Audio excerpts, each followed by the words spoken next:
ساتھ کوئی تعلق نہیں. یہ اونٹ کے بارے میں کیوں نہیں آتا آپ کو یاد؟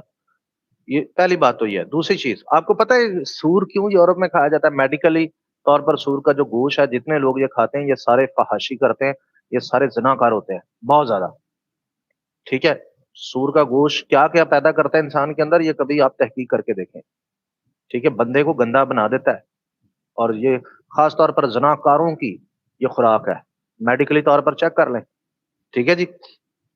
اچھا، بائبل کے مطابق اگر سور یا کھانے پینے کی کوئی آپ کو ممانت نہیں ہے تو بھائی آپ کتا بھی کھائیں، آپ صرف سور کیوں کھاتے ہیں؟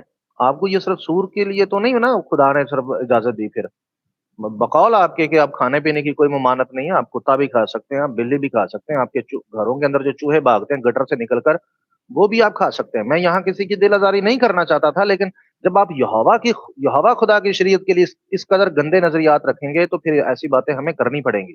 مطلب ظاہر ہے ہمیں بتا